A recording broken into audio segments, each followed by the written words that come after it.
রাজার ছেলে যুবরাজ ইলিয়াস কাঞ্চন প্রথম দেখায় কেড়ে নিল অঞ্জু ঘোষের মন। তোরে আমি বুঝাই কত, নায়িকা সে অঞ্জুর মতো, তুই কেন বুঝিস না?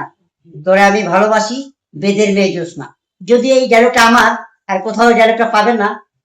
ডায়লগটা আসলে ভালো লাগলো এই কারণেই, অনেকদিন পরে ইলিয়াস কাঞ্চনের মনে পড়লো। ইলিয়াস কাঞ্চন সাহেবের সাথে আমার অনেক। সুপ্রিয় দর্শক বিন্দু, আসসালামু আলাইকুম ওয়া রাহমাতুল্লাহি ওয়া বারাকাতুহু।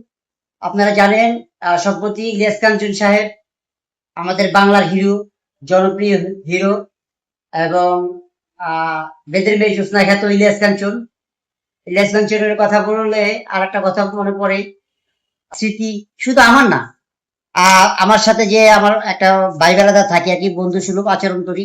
ও আমাকে ওস্তাদ বলে, আসলে ওস্তাদ দিয়ে কিছু হইতে পারি না এখন আমি। সে হচ্ছে আমার প্রাণ প্রিয় ফরিদ খান। তো ফরিদ খান আমার সাথে সবসময় থাকে, আমার ক্যামেরাটা ধরে, অনেক সময় ভিডিও করে। তো একটা সময় আমরা বিসিতে ভিডিও করতেছি, যা তারপরে আসরের নামাজের সময়। তো ওইখানে একটু আসরের নামাজের আগে আমরাও নামাজে যাব, তো একটু ঝালমুড়ি খাচ্ছিলাম আর কি।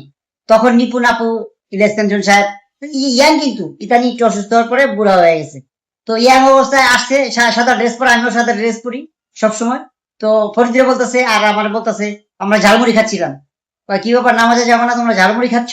আর সুন্দর সুন্দর কথা বইলা তারপরে কিন্তু উনি নামাজে গেছে। তো আমরা আবার বলতেছি, ওনারা কিন্তু আমরা বলি না যে আপনি ঝালমুড়ি খান, কারণ এই সাহসটা তো হয় না, এই কারণে উনি নামাজে যাচ্ছে।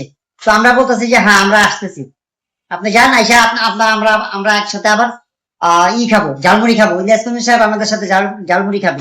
তো এই যে কত বড় মনের মানুষ, একজন কত বড় মনের মানুষ হলে আমাদের মতো সাধারণ মানুষকে এত সুন্দর একটা কমেন্ট করে, এত সুন্দর একটা কথা বলে। তার জন্য আমি সকল দর্শক বিন্দু এবং শাহজাহানের মুসলিম উম্মার কাছে দোয়া প্রার্থনা করছি। এবং ওনার শুধু ওনার জন্য না, শাহজাহানের মুসলিম উম্মা পৃথিবী সৃষ্টির শুরু থেকে শেষ পর্যন্ত, মৃত্যু পর্যন্ত যারা মৃত্যুবরণ করেছেন, তাদের সকলের জন্য আমি দোয়া চাচ্ছি। যারা এই ভিডিওটা দেখছে তারা অবশ্যই এই সব লোকের সাথে ইনসানের জন্য যাদের বিচার হবে, আপনারা আর আমার জিনের বিচার হবে, তাদের জন্য সবার জন্য দোয়া করবেন। আমিও সবসময় তাদের জন্য দোয়া করি। তো ইলিয়াস কাঞ্চন সাহেব সম্প্রতি অসুস্থ হয়েছেন, এটা আমার কাছে খুব খারাপ লাগছে। খুব অল্প দিনের মধ্যে আমাদের সাথে যখন পরিচয় হয়েছে, তখন কিন্তু উনি ইয়াং। আচ্ছা, একটা নায়ক নায়িকারা বেশিরভাগ সময় আপনি দেখবেন যে আপনি ছোটবেলা থেকে যাকে দেখছেন সে আজও পর্যন্ত ইয়াং। এটা একটা ব্যাপার আছে, এটা আমি পরে বলবো, এই বিষয়ে একটা পরে আলোচনা করবো। তো আজকে মনটা আমার ভালো নেই এই কারণে যে ইলিয়াস কাঞ্চনের জন্য আমার অনেক খারাপ লাগছে, অনেক খারাপ।